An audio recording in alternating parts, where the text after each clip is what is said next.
The first wave was already burning when Warden Primarch Vor understood that the numbers on his board were wrong. He stood on the high tier of the command spar aboard the cathedral ship Devourer of Morning, hands folded behind his back, and watched the tactical sphere fill with the soft amber motes of his own fleet. 40,000 drop fighters, 600 line cruisers, 90 siege barks heavy enough to crack a moon. They poured down the gravity well toward the lone gray shape at its bottom like sand running into a throat. The shape did not move. It had not moved in 900 years, according to the only record the host had been able to find, and that record had been wrong about everything except its position. The target was a station. The Keithrandi Sensor Priests had labeled it a derelict orbital, a relic of some dead human outpost that had been bypassed by every map drawn since.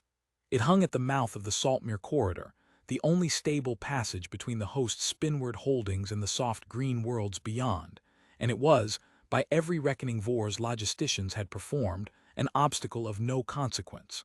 A wall a child could walk around. The fleet had not come to besiege it.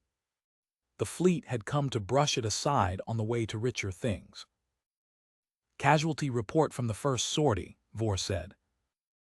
The tier behind him was silent for the length of 3 breaths. That, too, was wrong. Casualty reports came instantly. The host's choristers prided themselves on the speed of their accounting. Warden Primarch. The voice belonged to Corps Adjutant Wren, the youngest of his analysts, and it had gone thin. The first sortie was 4,100 fighters. We have telemetry from 400. Vor turned his head a fraction, confirmed the figure. 400, Warden Primarch. The rest are gone. He let the number sit in the air. 400 of 4,100. The station had been burning under their guns for less than 90 seconds. He had watched it himself, a thin gray wedge wrapped in the same kind of weathered alloy plating that the dead worlds wore, scarred and pitted and patched in a dozen mismatched shades as though it had been mended 100 times by hands that did not care how it looked. There had been no shield bloom he recognized, no void fire signature. The station had simply opened a row of ports along its flank, and the sortie had ceased to exist.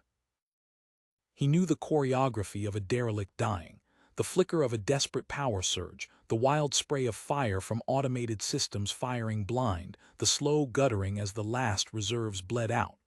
None of that had happened.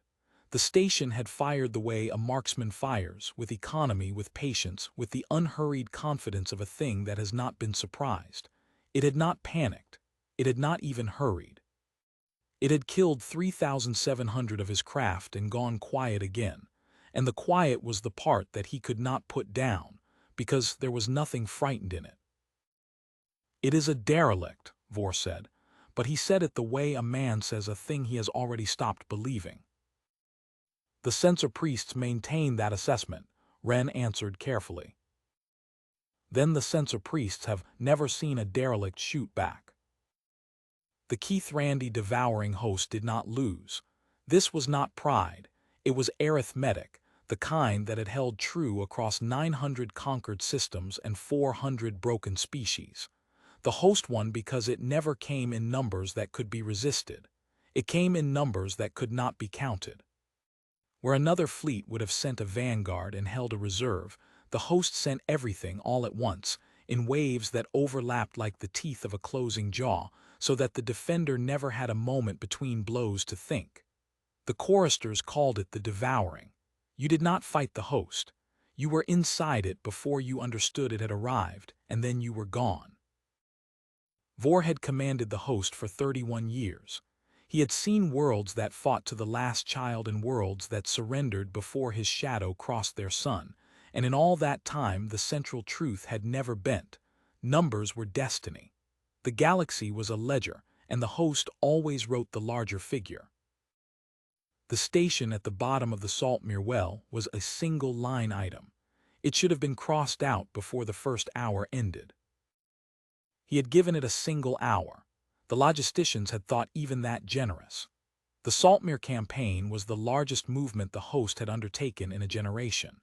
4 million crew, the spinward fleets gathered into one fist, a thrust meant to break open the soft green worlds beyond the corridor and add their 100 billion to the ledger before the next conjunction closed the road for a decade.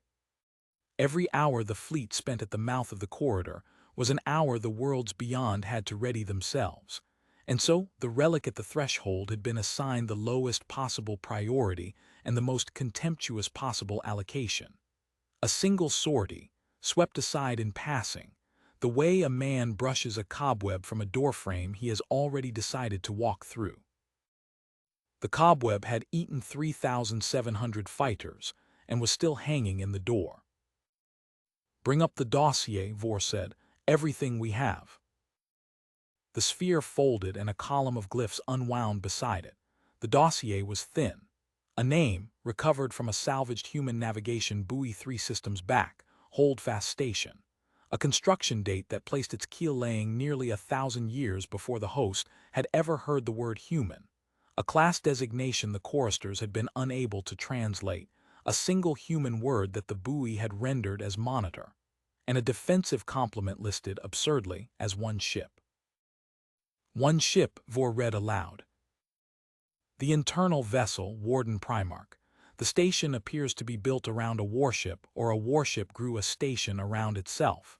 The hull designation translates approximately to unyielding. We assess it as a fixed emplacement. It has no drive signature. It cannot move. A ship that cannot move. Vor almost smiled.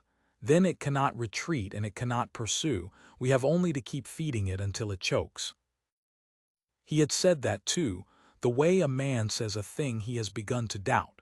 But doubt was a luxury the Warden Primarch did not allow himself in front of the tier. He raised one hand. "Second wave," he said. "Send 8,000. The 8,000 went in along 3 axes, so that the defender's fire would have to divide itself. The host had practiced this geometry on 1,000 worlds. A single emplacement, however powerful, could only point its guns in so many directions at once. Divide the approach, overwhelm the arcs, and the math always resolved in the host's favor. Vor watched the amber motes spread into their 3 rivers and pour down toward the gray wedge. The station's flank ports opened again. But this time something else happened, and it was the something else that Vor would remember for the rest of his life. The gray wedge turned. It was not supposed to be able to turn. The dossier had said no drive signature, fixed emplacement, cannot maneuver, and the dossier had been built from 9 centuries of human silence, and every word of it had been true right up until the moment the unyielding rolled along its own keel line like a sleeping animal shifting its weight, and brought a second row of ports to bear on the second river of fighters before that river had crossed half the distance. "It moved," Wren said. His voice did something Vor had never heard from a chorister. It cracked. "I see that it moved. Warden Primarch, it has no drive. We have no drive signature. There is nothing on any band that should let it." "I see that it moved, Adjutant."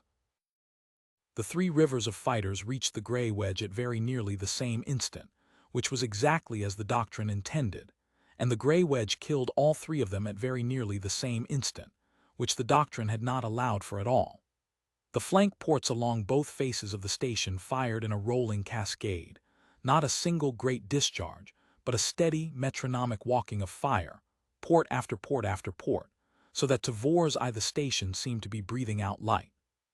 He had expected a fortress to fight like a fortress, in great desperate spasms, spending itself. Holdfast Station did not spend itself. It worked. There was a rhythm to it that disturbed Vor more than the losses did. The host's own gunnery, refined across 900 systems, fired in volleys everything at once to overwhelm. The station fired the way a tradesman drives nails. One stroke, set, the next stroke, set, no haste and no waste, each discharge landing where the last had left a gap. It was not the gunnery of a thing fighting for its life. It was the gunnery of a thing performing a long familiar task it expected to perform again. The choristers had a term for the firing patterns of desperate defenders, a jagged, escalating signature they called the death spend. The station's signature was a flat, unbroken line. It had not begun to spend at all. Their rate of fire is not increasing, Wren said, and Vor could hear him reaching for the comfort of it.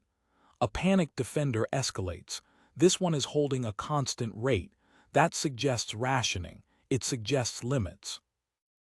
Or it suggests, Vor said, that this is the rate at which it intends to kill us, and that it sees no reason yet to fire any faster. When the cascade ended, the tactical sphere had gone strangely empty. 8,000 amber motes had entered the well. Vor counted the ones that climbed back out, because the choristers had gone silent again, and he no longer trusted them to count for him. He counted 906. That, Vor said very quietly, is not a derelict. He convened the choir. The choir was the host's mind, 9 censer priests who together held every observation the fleet had ever made, and Vor stood among them in the low blue light of the chant chamber and demanded they explain to him what he had seen. They could not. They tried. The eldest of them, voice of Ledger's task, who had served 3 warden primarchs and never once been wrong about a hull, spread his long gray hands over the projection and spoke as though confessing to a heresy. It should not be there, Task said. Understand me, Warden Primarch. I do not mean it is dangerous or strong. I mean that it is a category error. A station of that mass requires reactors of a scale we can detect across a star system, and we detect nothing. A vessel of that age should be dust. The alloys in our own oldest hulls fail within 4 centuries, and this thing is 900 years old by its own buoy, and it is firing faster and harder than anything in our order of battle. It maneuvers without a drive. It targets along 3 axes without dividing its accuracy. By every law of fleet construction we have ever recorded, it cannot do what it has just done in front of 40,000 witnesses. And yet, Vor said. And yet, Task folded his hands. I have no entry for it, Warden Primarch. In 400 broken species I have a file for everything. I do not have a file for this. The other priests stirred at that. The choir did not like the word for which there was no file. Their whole faith was the faith of the ledger, that everything in the galaxy could be measured, weighed, assigned a figure, and overcome by a larger figure. A thing that could not be filed was a thing that could not be priced, and a thing that could not be priced could not be conquered by arithmetic, and arithmetic was the only god the Keith Randy had ever truly served. Estimate its reactors from the firing energy, Vor said. Work backward. A discharge that unmakes a fighter releases a known quantity. Multiply by the rate of fire. Tell me the power that must be flowing through that hull. Task worked it. The figure that rose in the projection made the chamber go still. It was the output of a small sun, sustained, with no detectable waste heat, no radiation bloom, no signature of any kind that the host's instruments could find across the width of a star system. It cannot be drawing that power, Task said, and it is drawing that power. Both of these are true, Warden Primarch, and I cannot make them stop being true. Vor looked at the projection a long while. The gray wedge hung in it, patient, scarred, breathing its slow light. He thought of the word the buoy had given them, monitor. In the dead human tongue it had meant, the translators believed, a thing that watches. A thing that holds a position and watches the way out and does not leave it. It is not defending the station, Vor said slowly. The station is the gun. It is defending the corridor. It is standing in the door. Then we go around, said Choral Adjutant Wren with the eagerness of the young. The corridor is wide. We bring the fleet through on the far margin, beyond its arcs, and we leave the relic to rust. There is no far margin, Task said. The Saltmere is stable for 900,000 kilometers and unstable for everything beyond. That is why it is a corridor and not merely empty space. The station was not placed at the mouth by accident. It was placed where the only road runs past its guns. He turned his ancient eyes on Vor. Whoever built it understood exactly what we are now learning. There is no way through that does not cross the threshold it holds. Vor was quiet. Behind him the host hung in the dark, 400 broken species worth of certainty, and ahead of him a single gray shape sat in the only door and watched. How many waves, Vor asked, to exhaust it? Task did the arithmetic the host worshipped. If its rate of fire is fixed and its magazines are finite and we accept the losses, he paused. 30 waves, perhaps 35. We have the hulls. We have always had the hulls. Then we begin a count, Vor said. We will number them. The galaxy will know how many it costs to open one door. He did not yet understand that he would come to remember every number, and that the numbers would not comfort him. The third wave was 12,000, and it was the third wave that taught Vor the station had a voice. The transmission came in on an open band, unencrypted in the human tongue, and the choristers fell on it like scholars on a buried scripture. That it was unencrypted was itself an insult Vor was slow to feel. A defender hid its communications, hoarded them, treated every word as a thing that might be used against it. Holdfast station broadcast in the clear, on a band any child of the host could receive, as if it did not care in the slightest who heard. As if there were nothing in its words it needed to keep from the 4 million ships gathered to destroy it. It was short, a single human by the sound of it, a low and unhurried voice with the flat affect of someone reading a duty log, and the choristers translated it 3 times before they were certain. This is Holdfast Station, the unyielding to the inbound force, the voice said. You have lost 8,495 craft attacking a wall. We are a wall, we do not pursue, we do not negotiate the corridor. Turn your bows and you will never see us again.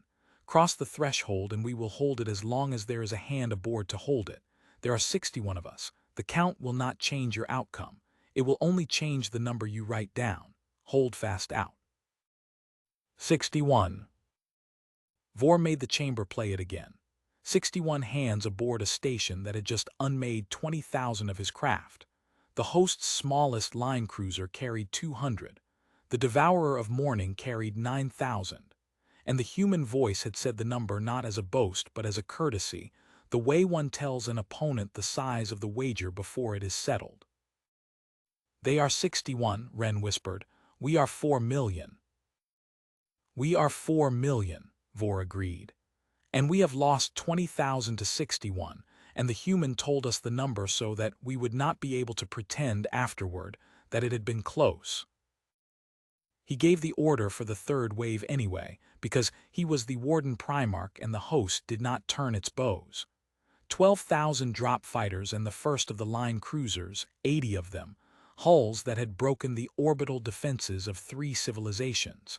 He watched them go down the well. The station turned again. It was learning, Vor realized, or its 61 were. The first 2 waves it had killed at the threshold, letting them come to its guns. The third it met early, rolling its gray bulk to present a fresh face of ports before the fighters could spread, and then it did something the doctrine had no answer for at all. As the line cruisers came in behind the fighter screen, the station stopped firing. For 1 heartbeat, 2, 3, it sat dark and silent in the well, and Vor's tear let out a breath that was almost relief, because surely this was the magazine running dry, surely this was the wall beginning to crack. And then the entire spinward flank of Holdfast Station lit at once, a single rolling broadside the length of the hull, 80 ports firing as one into the cluster of line cruisers that had crowded forward to exploit the silence. It had not run dry. It had been waiting. It had let the heavy hulls bunch, and then it had broken them in a single stroke, and the silence had been the bait, and Vor's own eagerness to believe the wall was failing had walked his cruisers straight into it. When the sphere cleared, 63 of the 80 cruisers were gone. The fighters that survived clawed back up the well in 1s and 2s. It did not run dry, Task said into the silence. It made us think it would. It understands us better than we understand it. Vor said nothing. He was looking at the gray wedge, and for the first time in 31 years he was not looking at it as a thing to be crossed out of a ledger. He was looking at it the way you look at a thing that has decided to kill you and has all the time it needs. What troubled him most was not the trick itself. Feints were old, the host used them. What troubled him was the patience the trick required. To go dark in the middle of an engagement, to sit silent under inbound fire and trust that the silence would draw the enemy in, that demanded a defender who was not afraid of the seconds. A frightened crew fires at everything, because every second it is not firing is a second it might die. Holdfast Station had done nothing under fire for the length of 3 heartbeats, because it had calculated that doing nothing would kill more of the host than firing would. It had spent its own fear the way a miser spends coin, which was to say not at all. Vor had broken crews like that before. They were the worst kind. They did not crack because there was nothing left in them to crack. He ordered a pause and walked the lower decks of the Devourer of Morning, which a Warden Primarch did not do, because the choristers had begun to murmur, and murmuring spread through a fleet faster than any order. He walked among the drop fighter crews waiting in their racks for the call to die, and he heard what they said when they thought he could not hear it. They said the station was awake now. They said it had been sleeping for 900 years and the host had woken it. They said the human voice on the open band had counted them like a butcher counting stock. They said 61, 61, and the number had begun to mean something in the lower decks that it did not mean on the tactical sphere. On the sphere it was a weakness. In the racks it was a horror. 61 hands had killed 30,000 of theirs, and the 61 had announced it without fear.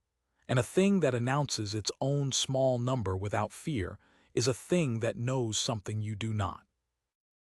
He stopped at one rack where a young pilot acolyte sat with her helm in her lap, not yet called, waiting. She did not see him in the dim, or did not know him, and she was speaking to the pilot beside her in the low, fast voice of someone trying to make a frightening thing into a manageable one. "It can only point so many guns," she was saying. "That is what the doctrine says. We saturate the arcs. Enough of us go in and it cannot kill all of us. It is only arithmetic, it is only." "It killed all of them in the 3rd wave," the other pilot said. "Every cruiser, it did not run out of guns, it ran out of targets." The acolyte was quiet. Then very softly the thing that Vor would carry off that deck, 61 of them. There are millions of us, so why does it feel like we are the ones who are outnumbered? He went back up to the command spar without answering her, because he had no answer, and because the answer she needed was the one thing a Warden Primarch could not give: the order to turn the fleet and go home. Task was waiting for him on the tier with a face like ground stone. "We intercepted their internal traffic," the old priest said. "Not all of it, fragments. The hull is divided into 31 fire decks and they speak to one another between the broadsides, and they do not speak the way a desperate garrison speaks. Warden Primarch, I have listened to 400 species die. I know the sound of a defense that has begun to fray. This is not that sound." "What is it?" "It is the sound of men who have already decided how it ends and who are simply doing the work between now and then." Task hesitated. "There is a phrase they repeat. The translators are confident of it. After each broadside, the fire decks call it back to the bridge. We render it, the door holds." "The door holds," Vor repeated. "Every time, Warden Primarch. 60,000 of ours are gone, and after every salvo the answer comes back up the hull, the door holds, the door holds. They are not counting their dead. They have set themselves a single sentence and they intend to say it until the last of them cannot." Vor stood at the great viewport and looked down the well at the gray shape with its slow, patient light. The host had broken worlds whose populations numbered in the trillions. It had silenced choirs of 100,000 voices. It had never, in 900 systems, encountered 61 beings who simply would not be afraid. "4th wave," he said. "All of it. Every fighter we have left. I want the arc saturated. I want so many hulls in the well that the station cannot miss, because a station that cannot miss must still reload, and while it reloads we will be aboard it." The 4th wave was the largest assault the devouring host had ever launched against a single point. 28,000 drop fighters, the surviving line cruisers and 40 siege barks, the great slow hammers that the host used to crack planets, sent down the gravity well in a single overlapping mass so dense that the tactical sphere showed it not as motes, but as a solid amber tide rolling toward the gray wedge at the bottom. The unyielding fought it the way a breakwater fights the sea. It did not try to kill the tide. It could not. Even Vor could see that. It chose. The flank ports walked their fire across the front of the wave, not seeking individual fighters now but cutting lanes, opening corridors of fire that funneled the tide into channels the station could rake. It was triage, Vor understood, the cold triage of a thing that knows it cannot stop everything and has decided exactly what it will stop. Thousands of fighters streamed by the station untouched, in toward the empty space behind it where the corridor opened, and Vor's heart leapt. And then he saw that the station had let them pass on purpose, into the dead, unstable margin of the Saltmere, where the tides of warped space took them apart without the station spending a single shot. It had not failed to stop them. It had used the corridor itself as a second set of guns, and steered his fighters into it the way a herdsman steers stock toward a cliff. The 40 siege barks were the threat, and the station knew it. It let the fighters come, absorbing their fire on its scarred hull, its weathered plating taking hit after hit and shrugging them off the way old iron shrugs off rain, and it spent its broadsides on the barks. One by one, the great hammers broke. The station took a siege bark's full salvo amidships, and Vor saw a section of its plating peel away into the well, saw atmosphere vent in a long silver plume, and for one rising instant believed the wall had finally cracked. And the venting stopped. The station sealed itself, rolled the wound away from the fire and brought a fresh face of ports to bear, and the wound in its flank glowed and then dimmed as something inside it, some hand among the 61, did the work of holding the door. Internal traffic, Wren said hoarsely. They've lost a fire deck, deck 9, it's gone, it's open to the void. He stopped. The bridge is calling the decks, counting them off.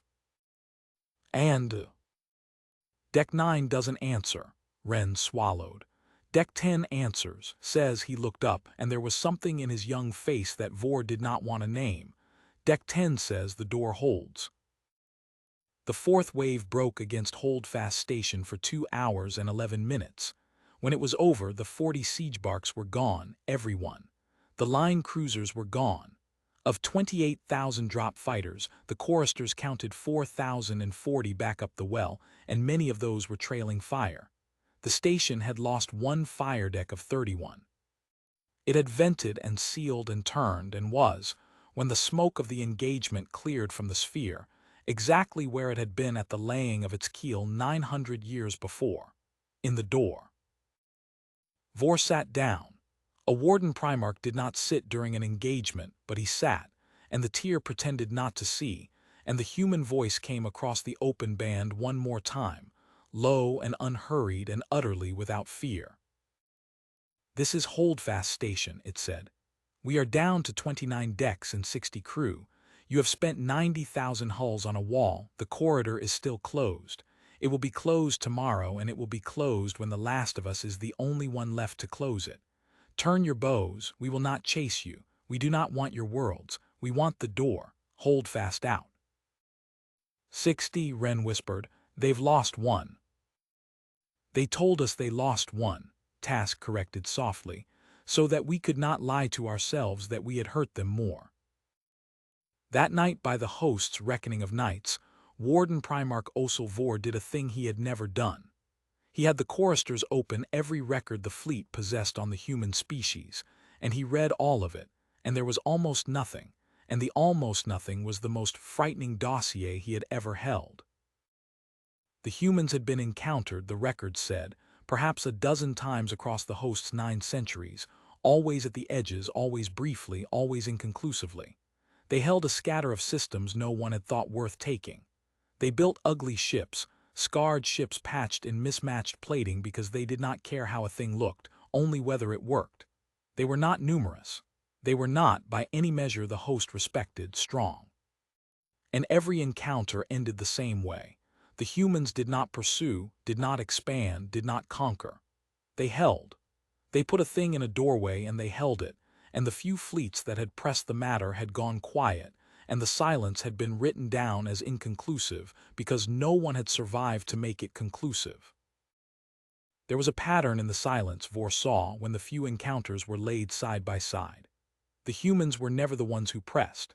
In every case it was someone else who came to them, a fleet, an empire, a hungry neighbor that had looked at the scatter of human systems and seen, as the host had seen, an obstacle of no consequence. And in every case the obstacle had been a door, and the fleet that pressed had gone quiet, and the human systems had gone on existing, unconquered, holding. The humans did not conquer because they did not need to. They had found a way to make themselves not worth the cost, and they had been refining it, door by door, for longer than the Keithrandi had possessed the stars. There was one fragment, older than the rest, a captured human transmission whose origin the choristers could not place. It was not a battle log. It was a kind of creed, the translators thought, a thing the humans said to one another, and Task read it aloud in the low blue light and his voice shook. "We do not hold the line because we will win," the fragment said. "We hold the line because someone must, and because the ones behind us cannot, and because a door left open is a door that swallows everyone who trusted it to be shut. We are not heroes. We are the hinge. Hinges do not break. They wear and they hold, and when they fail closed." Vor sat with that a long time. "They are not defending a corridor," he said at last. "They are not even defending their worlds. They are defending the idea that a thing put in a doorway stays in the doorway.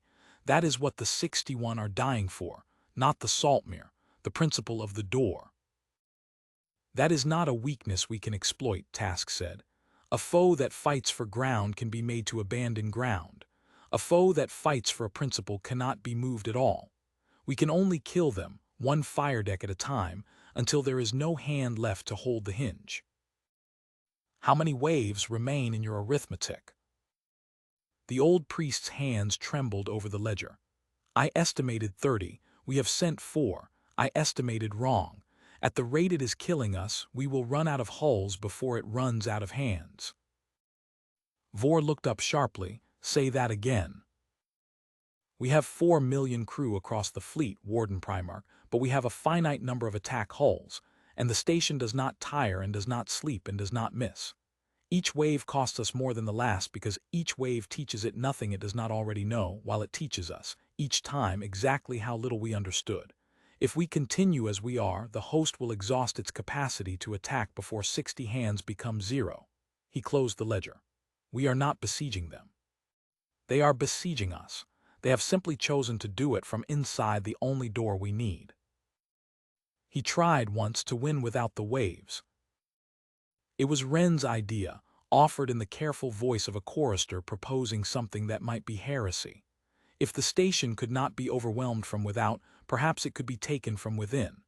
The host had boarding doctrine. It had taken fortified hulls before, sent assault acolytes through breached plating to silence a defense gun by gun, hand by hand. The station was old. Its corridors would be narrow, its defenders few, 60 hands now, and a boarding force of 10,000 against 60 was a ratio nothing could bend. Vor authorized it because he had to authorize something that was not simply feeding the well.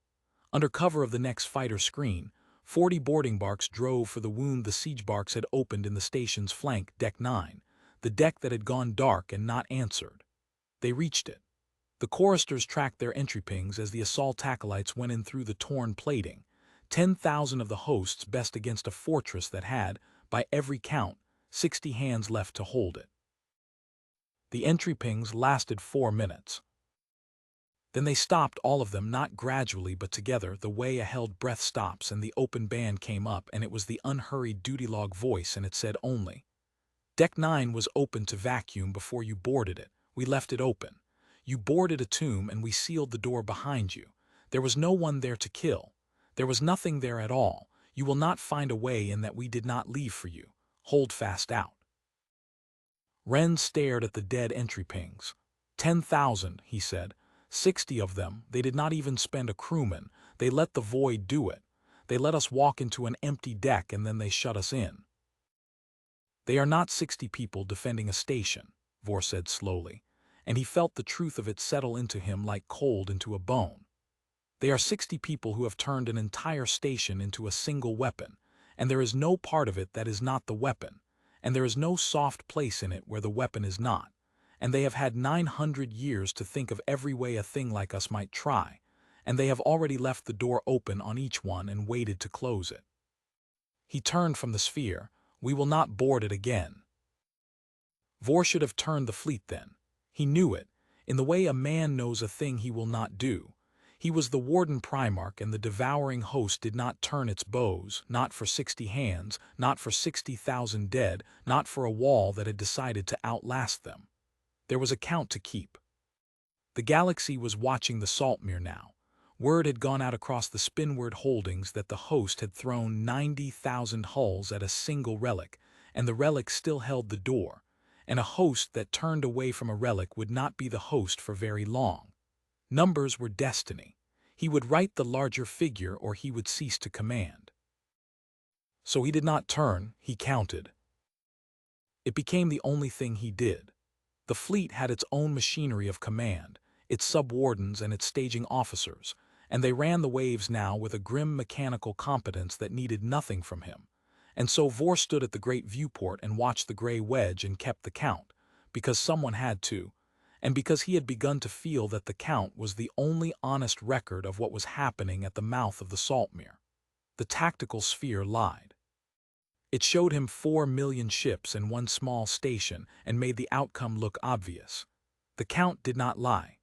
The count was 2 numbers falling, and only a fool could watch them fall and still believe the larger one was winning. The 5th wave was 16,000, and it cost the station a fire deck and cost Vor 11,000 hulls, and the open band came up afterward and said 59, and Vor made the choristers write it on the great ledger glyph above the tactical sphere so that the whole bridge could see the number falling, 59. The 6th wave was 19,000, thrown in 2 pulses an hour apart to deny the station rest, and the station did not need rest.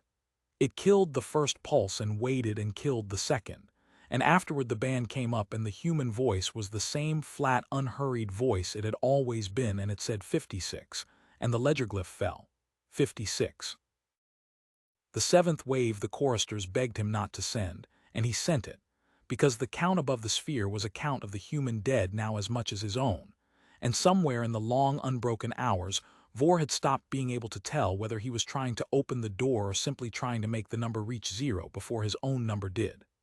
The 7th wave was the last of the heavy hulls, and the station broke them, and the band said 52, and the ledger fell, 52.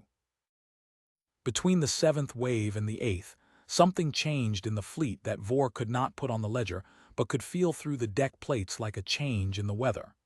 The staging officers were slower to report ready.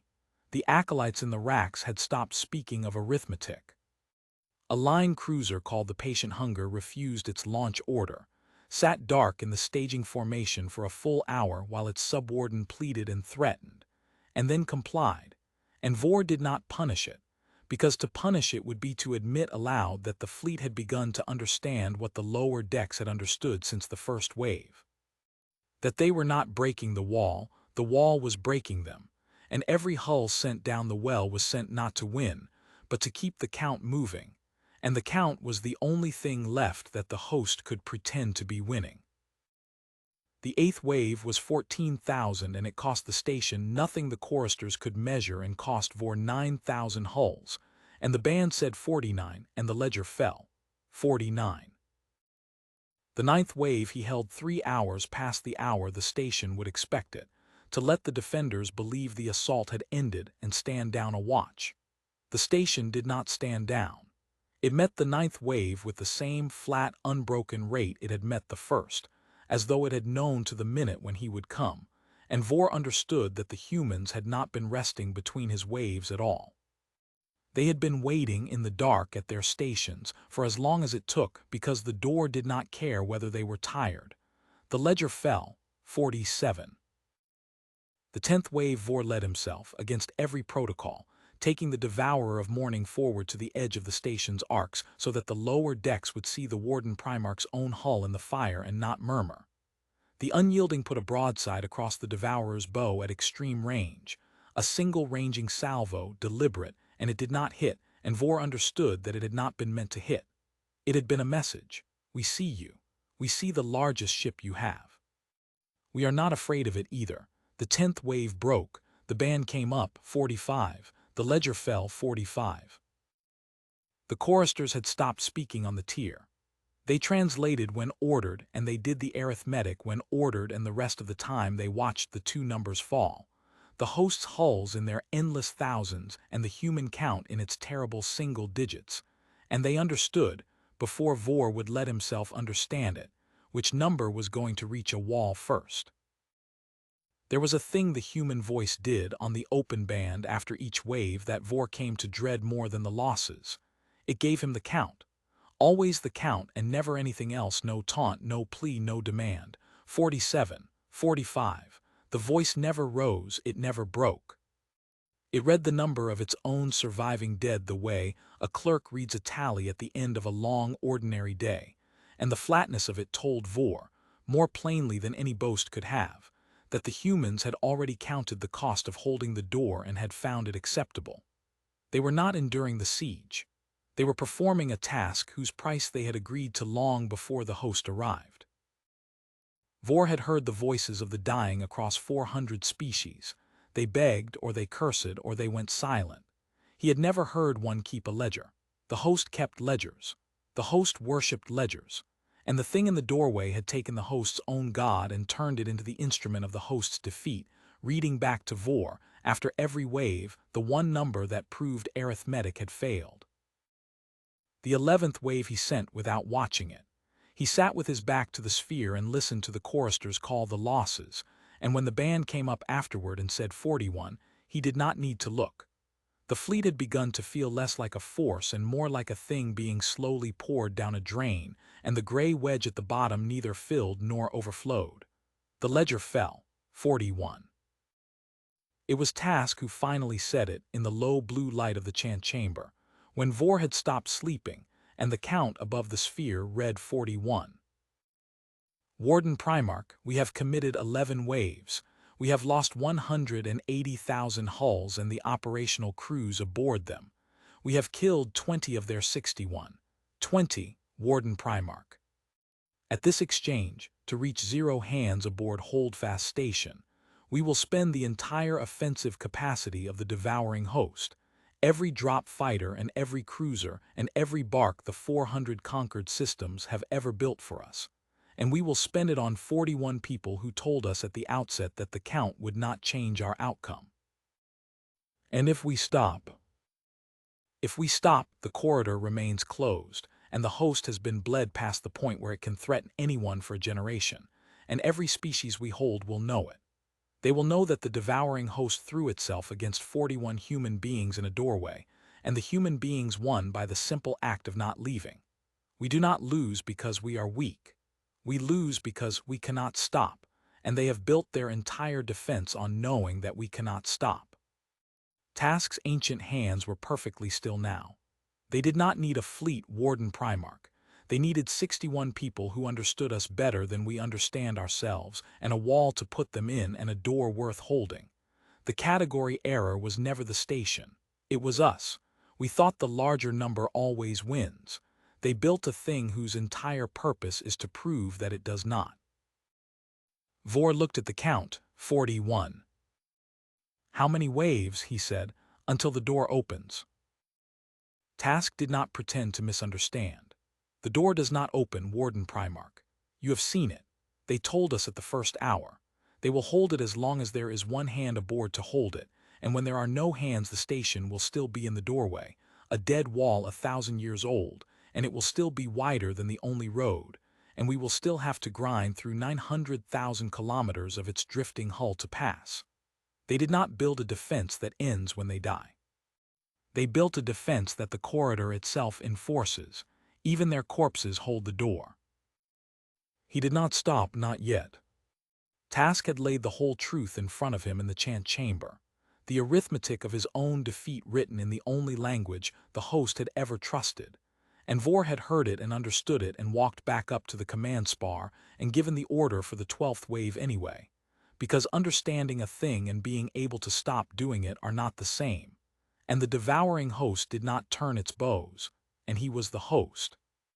and the count above the sphere still read 41, and he could not yet make himself be the one to let it stand as the final number. The 12th wave took 2 fire decks because the station had begun at last to slow, not to weaken. To slow, the way a hammer-arm slows in the 41st hour, not because the strength is gone but because there are fewer hands to swing it.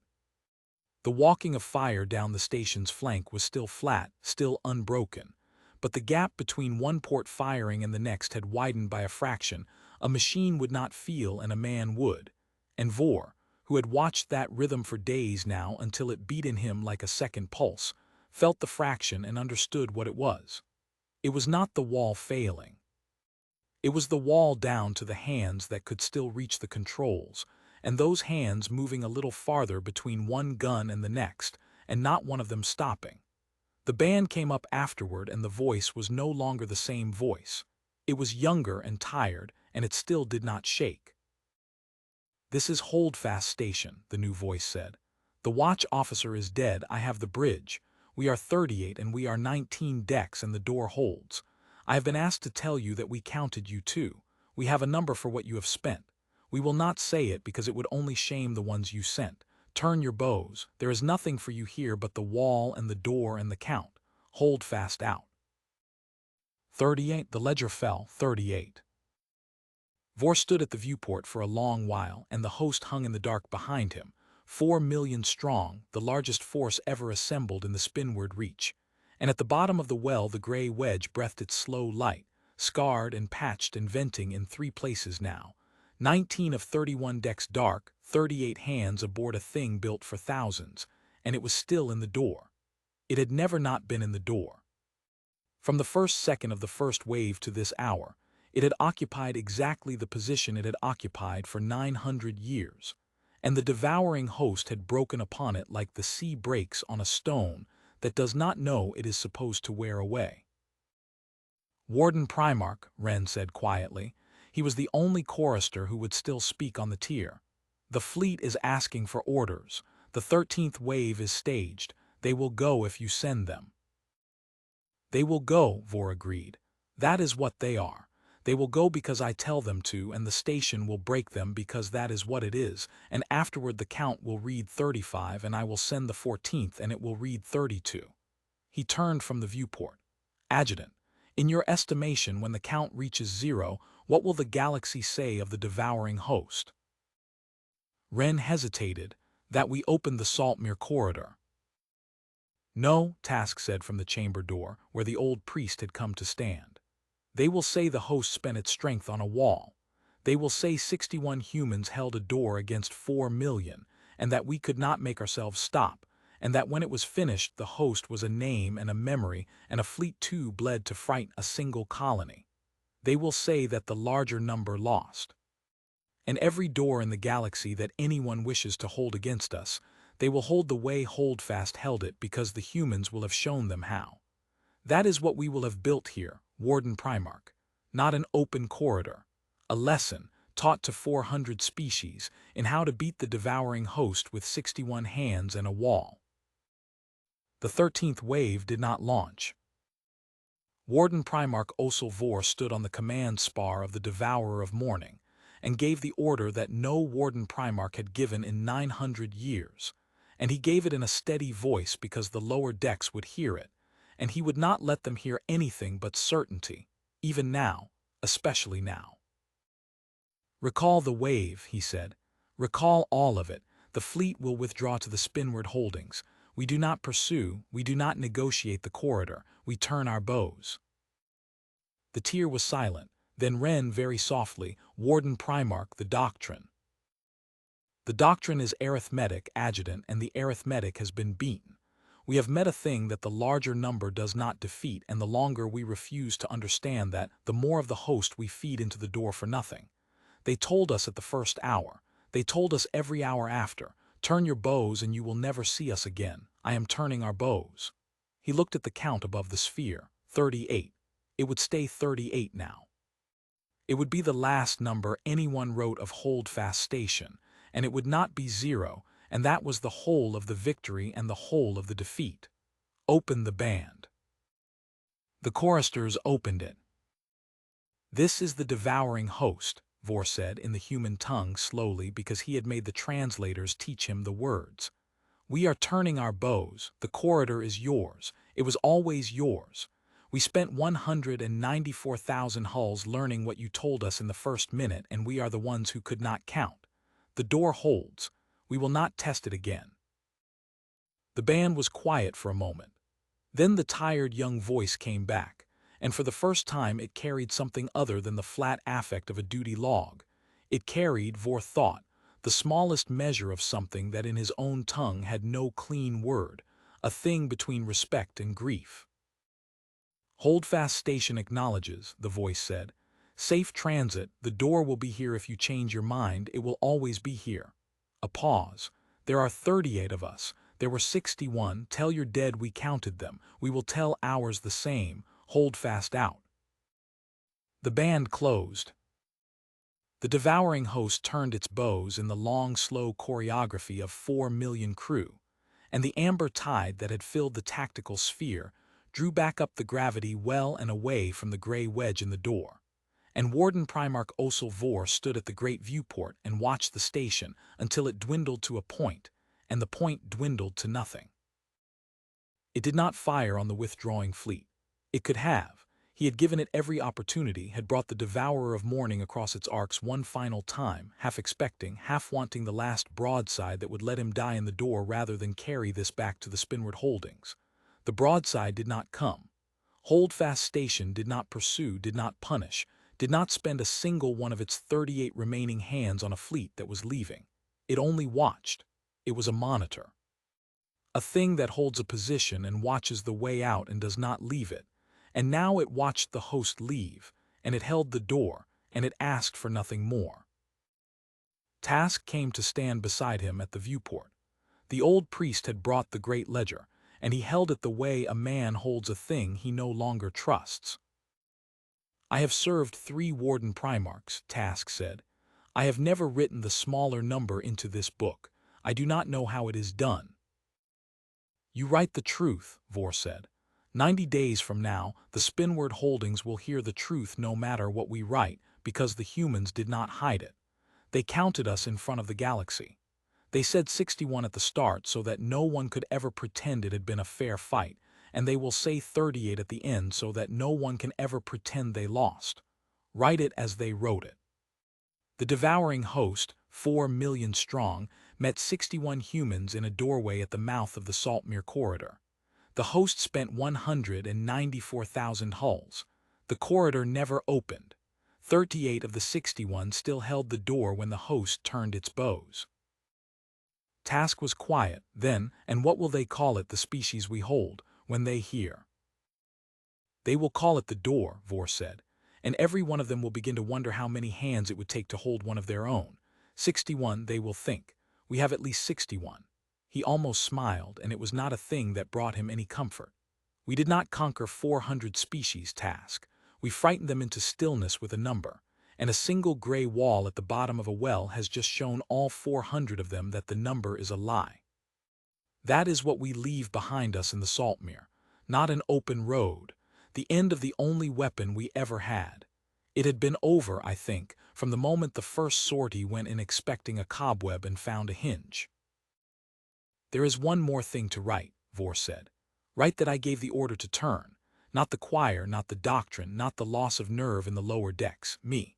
A Warden Primarch turned the devouring host away from a wall, and he did it because the wall had taught him the one truth the host was built never to learn. Write my name to it. Let it be mine. Someone will need to have been the one who understood, so that the host that comes after does not have to learn it again at the same price." Task inclined his head, and for the first time in the long ordeal the old priest's eyes were not afraid. "It will be written, Warden Primarch, and I think it is the truest thing this ledger has ever held."